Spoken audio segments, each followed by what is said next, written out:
سيدنا محمد. Aya nu mantak Gusti Allah nitah puasa emang kumaha kitu eta? Nu mantak Gusti Allah nitah puasa lantaran ieu manusia titah deukeut ka Gusti. Sebab cak Gusti Allah aing nyieun sia supaya dedeketan jeung aing ke di akhirat mun sia deket jeung aing ku aing dibere tempat nu indah, dibere tempat anu mulia, dibere tempat sebagai penghargaan deket da anjeun ka kaula sorga. Di mana anjeun jauh ka kaula, ku kaula bakal dibere tempat di neraka sakitu jangan. Nu mantak Kangjeng Nabi tugasna basyirau wa nadhira. Hiji ngabubungah sorga, dua nadhirun nyingsenan neraka. Sakitu bae.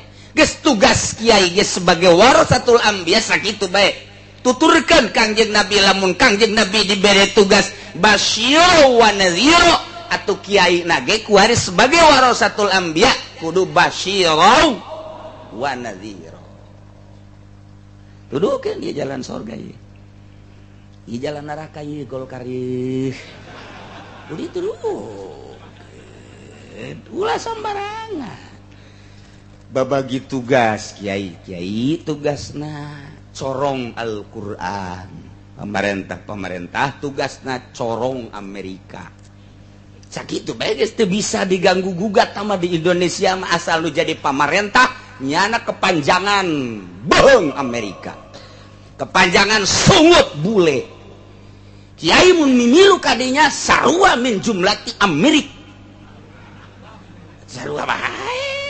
Hese-hese tah. Jadi ngaji mantek mah kos kitu, teu kudu dicaritakeun kulun pa badun, kulun pa lese badun, kulun pa lese.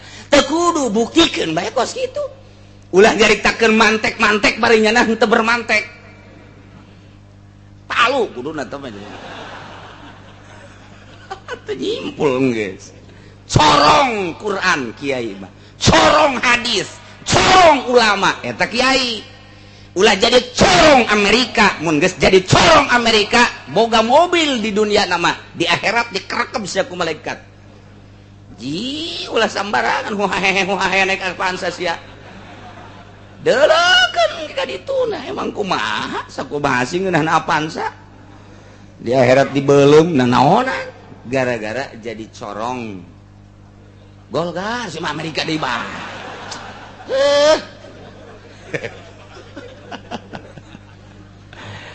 Atuh nun teu bae. Ngan hampir kitu bae kabeh.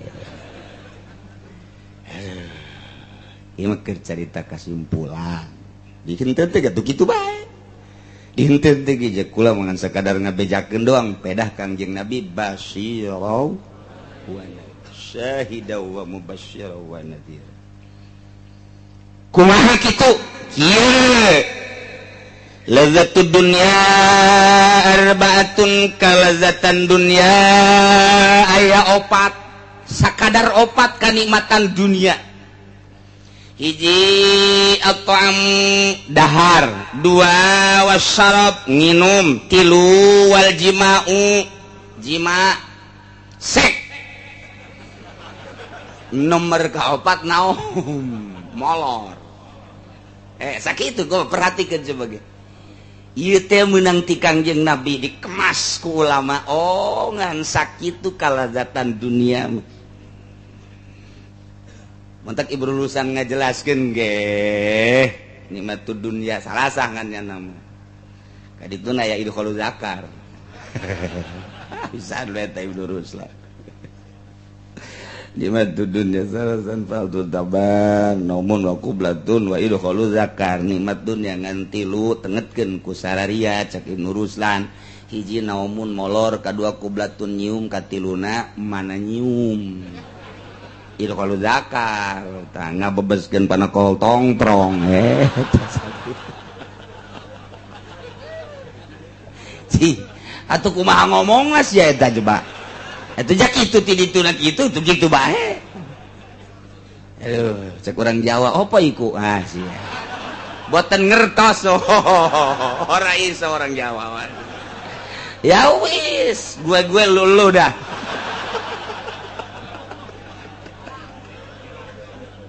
Apa iku cenah? Aduh, Masya Allah.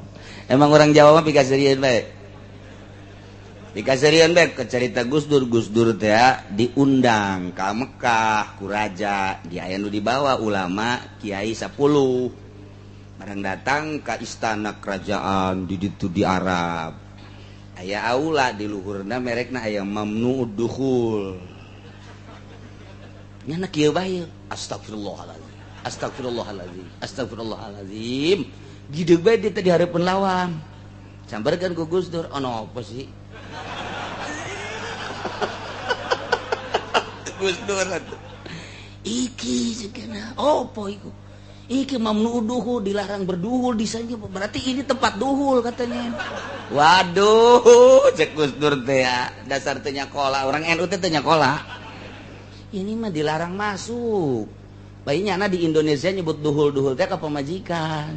Jadi itu barang kamar mamnu duhul, emang ini tempat duhul kali ya. Tuh, emang itu ngaraji kos gitu ta. Mamnu duhul padahal tempat kiki tua.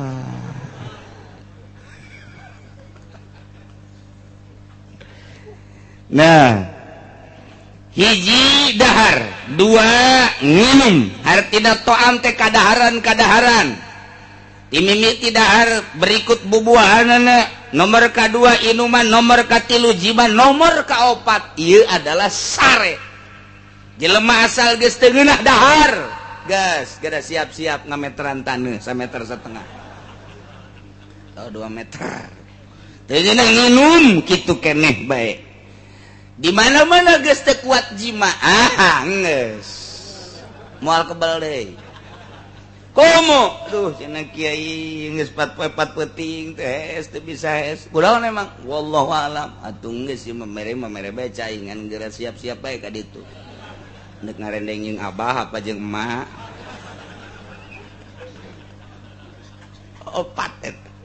Nah, ternyata begitu diteliti fa innaha hijabun lil 'abdi 'anillah. Nu opat eta karena kalazatan dunia jadi hahalang terhadap manusia, terhadap hamba, terhadap jelema tidak deukeut ka Allah. Nu opat eta ngahalangan deukeut ka Allah, jelema loba dahar jauh jeung Allah, loba nginum jauh jeung Allah, eta mah deukeutna jeung kebobule. Nomor katilu jima jauh jeung Allah, nomor kaopat naom ieu pertama loba molor teh atuh jauh jeung Allah, boro-boro jeung Allah atuh jeung dulurna ge jauh. Jeung atuh dulurna nanyakeun ka mana si eta? Hees. Aduh aing mah boro jeung Allah, jeung dulurna jauh, jeung babaturan teh jauh. Ieu molor. Nah ieu lah hijabun lil 'abdi 'anillah. Numandak wa idza furidas shaumu syahran ala wa idzan furidas shaumu syahran ala Muhammadin wa ummati, kulantaran eta nu opat teh jadi hahalang terhadap hamba ka Gusti Allah. Allah mardukeun puasa ka Kangjeng Nabi jeung umatna tina sataun sabulan supaya ngarasa deket jeung Gusti Allah Subhanahu wa ta'ala. Urang di bulan Ramadan mah darekeut dasana ka Gusti. Insyaallah salaki bager ka pamajikan. Pamajikan bager ka salaki. Eta Ramadan teh kos kitu teh. Ka anak bager, ka tetangga bager, anu boga mere, nu teu boga menta bager ngaranna. Insyaallah, insyaallah. Istimewa jasa. Ya Allah, ya Allah. Hiji. Nomor kedua na hikmah tidak diperdukeun puasa 30 poe. Nu mantak ieu puasa 30 poe atawa sabulan. Kunaon emang? Ieu sasakalana. Inna abana Adam alaihi salatu wassalam, sanyana Kangjeng Nabi Adam, bapa urang kabehan alaihi salatu wassalam, lama akala begitu anjeunna ngadahar buah khuldi nu dilarang ku Gusti Allah, langsung ku Gusti Allah ditegur bakia min jawfihi miqdaro salasina yauman di jero beteng nyesa 30 poe. Ya Adam, hei Adam, turun maneh. Eta teh akan dilarang teu meunang di deketan, teu meunang di dahar. Ku anjeun dirobak turun. Turunlah Kangjeng Nabi Adam. Nu dibawa ku Kangjeng Nabi Adam ti langit ti sorga 4. Nomor kahiji daun. Sebab pakaian eta kabeh kena dicopot ngan ampok-ampok doang. Nomor kedua kulit, iyalah nu pake beber ampok-ampok. Nomor katilu aya madu sacak-celak dibawa ku Kangjeng Nabi Adam. Nomor kaopatna ieu adalah getah ambar. 4 Kangjeng Nabi Adam mawa ka dunia. Gitulah dongeng Kangjeng Nabi Adam. Langsung turun di India. Ngusruk Kangjeng Nabi Adam sujud. Sanggasa sujud ku Gusti Allah diantepkeun bae satungtung eta buah nu aya di beuteung aya keneh. Beak-beak 30 poe. Eueuh 30 poe. Ya Adam irfa. Hei Adam, tanggah. Tah dihampura dosa sanggeus tah kahitutkeun kaisingkeun kahitutkeun kaisingkeun 30 poe ka 40 poena bersih maka Kangjeng Nabi Adam ditarima tobatna. Tah dubantak urang ge kuari 30 poe dibersihan ke ditungtung tanda ditarima tobat menang Lailatul Masya Allah, nikmat biasa. Menang Lailatul Qadar. Baca-baca. Teu kudu ngaburi nyai bae Lailatul Qadar mah. Urang ieu timiti puasa teh cedah dongengna batur mah ngaburi nyai, belah langit segala rupa Lailatul Qadar. Lain ku kitu bae Lailatul Qadar. Lain. Eta pamajikan haju seuri ge eta Lailatul Qadar. Aduh Gusti aing puasa teh dibere Lailatul Qadar aing. Ku Gusti Allah kunaon pamajikan nu biasa manyun bae seuri bunga teh Lailatul Qadar anak cium tangan biasa nama anak geus kieu bae naon ieu bah martil katarang abah ye tarang abah tapi bulan puasa mah cium tangan eta ngaranna Lailatul Qadar komo haju SMS-an jeung jahe mah eta mah neraka jahanam tah Masya Allah karim. Tuh, iyalah hikmahna nu mentak Gusti Allah nitah puasa ka Kangjeng Nabi sareng umatna salasina yauman bilayaliha. Tak urang mudah-mudahan diberi sehat ku Gusti Allah, diberi jag-jag ku Gusti Allah. Dibere daek urang ibadah ka Gusti Allah sehingga bener-bener urang menang ridho Allah Subhanahu wa taala. Diriwayatkeun dina disyaratkeun puasa teh kieu. Innallaha ta'ala khalaqal aqla. Sanyana Gusti Allah ngadamel akal. Begitu didamel eta akal ku Gusti Allah, cak Gusti Allah, ya aqlu aqbal. Akal madep fa aqbala akal madep ka Gusti Allah. Semoga cek Gusti Allah ya aku adil. Akal mungkur anjeun. Akal adbaro mungkur nurut jasa akal. Cek Gusti Allah ya aqlu man anta wa man ana. Saha anjeun jeung saha kaula? Cik akal anta rabbi wa ana abduka dhaif. Gusti pangeran abdi ari abdi mah hamba Gusti anu dhaif. Cik Gusti Allah ya aqlu ma khalaqtu khalqan a'azza minka. Kaula teu ngadamel makhluk nu leuwih mulia tibatan anjeun sebab anjeun mah geus ngaku jasa. Begitu ditanya man anta wa man ana anjeun teh ngajawab anta rabbi wa ana abduka dhaif. Istimewa akal mah. Nyaho posisi eta akal. Nyaho tempat eta akal. Beres. Yes. Maneh ku kaula didamel makhluk dupang mulia-mulyana. Cicing maneh akal. Bakal diterapkeun di manusia maneh akal. Ya sukeun ka manusia-manusia. Nek urang ieu aya akalan. Nyaho posisi akal memang kumaha kitu. Akal nu sampurna teh nyaho posisi kumaha nyaho posisina mun kopiah dipake di luhur ku akal kan sapatu dipake di dieu di handap hiji waktu sapatu dikahulukeun kopiah dikasukukeun akalan akalan teh geus kitu ngaranna pamajikan ku urang dihormat pamajikan urang ka urang ngahormat akal. Hiji waktu pemajikan urang ku urang ditoler-toler aya rangdang ora ku urang dimulyakeun haji kurang akal atau luhur teh teu akal kitu bae terus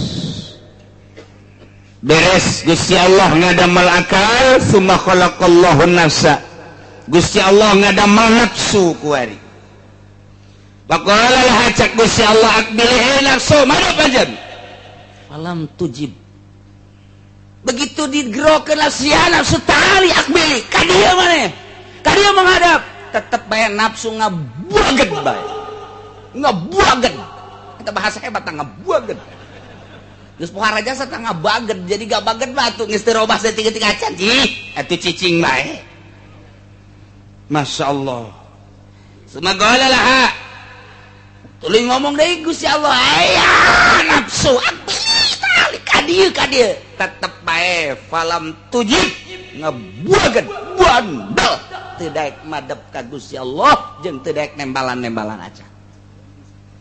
Iyalah nafsu. Ada satu maneh di dinya bae tapi ditanya cek Gusti Allah, sumagala laha man anta wa man ana nafsu. Saha anjeun? Saha kaula? Jawab. Faqalat ana wa anta. Jeuh. Tuh kula mah kula, Gusti mah Gusti. Eta kakarak dijieun we geus kos kitu nafsu tah. Geus babagi jeung Gusti Allah teh. Ya Allah, ya Rabbi, ilah nafsu. Namantak fa'adzabaha binari jahannam mi'ata sanatin lantaran kakarak dijieun ge geus buang kawarah nafsu mah ku Gusti Allah langsung di ka neraka jahanamkeun 100 tahun digodog ta nafsu teh. Digolotrokeun nafsu 100 tahun di neraka jahanam. Geus digodog 100 tahun summa akhrajaha kakarak dikaluarkeun eta nafsu. Tanya deui ku Gusti Allah, nafsu, man anta wa man ana? Saha anjeun? Saha kaula? Kakarak pajabat sunya ngajawab bari leuleus. Gusti, ana-ana wa anta-anta. Yo, geus digodog 100 tahun masih ana-ana wa anta-anta kene bae. Ieu bangkawara jasa nafsu mah masyaallah. Pohara jasa. Teu bisa digodog ku seuneu. Nah, cek Gusti Allah coba dek dilunakeun ieu nafsu teh ye. Summa ja'alaha finaril jumi atas sana. Kuari make seuneu lapar nafsu. Digodog make seuneuna lain nari jahanam tapi make naril ju kena lapar. Ieu diulah itu diulah, ieu diulah itu diulah, ieu dipegung diantepkeun nafsu teh kena mandiri sorangan bae. Kakarak eta nafsu ngolemprah. Geus cicing bae tungkul bae ta nafsu. Tadina mah tuanggah bae. Anak-anak wa anta-anta. Eta nafsu tanggah bae barang di laparan, dibere dahar henteu, dibere nginum henteu nafsu. Ya wewe dibelokeun ku Gusti Allah cicing bae maneh mah maneh bae nafsu coba jadi kahayang teh aku ari dipuasakeun ku ari kahayang teh diturutkeun kakarak ditanya ku Gusti ya nafsu man anta wa manana saha anjeun saha kaula kakarak fa aqarat cek nafsu inni abduka wa antar rabbu kaulah hamba Gusti Pangeran. Cek Allah teh orenganan maneh mah supaya ngaku ka aing pangeran teh oreng kudu di kosongan beuteung sia nafsu geus atuh kuari mah kieu bae lah wajaballahu alaihi wasallam bisabab dzalik manusia ku aing deuk dititah puasa supaya lunak nafsu nu aya di diri manusia. Nah gitulah nu mantak urang titah puasa teh aya nafsu geus di jero puasa ieu nafsu urang teh ulah dikepar bae. Ulah dikepar bae lempang na bonteng suri geus ngalirik we. Ya nafsu teh aya nafsu. Atuh nafsu teh rek ngaharep ka Gusti Allah. Di mana-mana buka nya bonteng suri, nya kopi, nya teh manis, nya susu, atuh begitu taraweh teh daek menghadap. Kereknya na tuh taraweh na ge. Milihannya na nu 11 di mana euy? Taraweh nu 11 di mana? Tuh di masjid itu. Ieu urang tadi tulah di dieu mah 23 pape. Neangan nu 13, neangan nu 11. Barang datang ka ditu geus geus alhamdulillah. Nafsu gara-gara bonteng suri tah. Ya karim, masya Allah.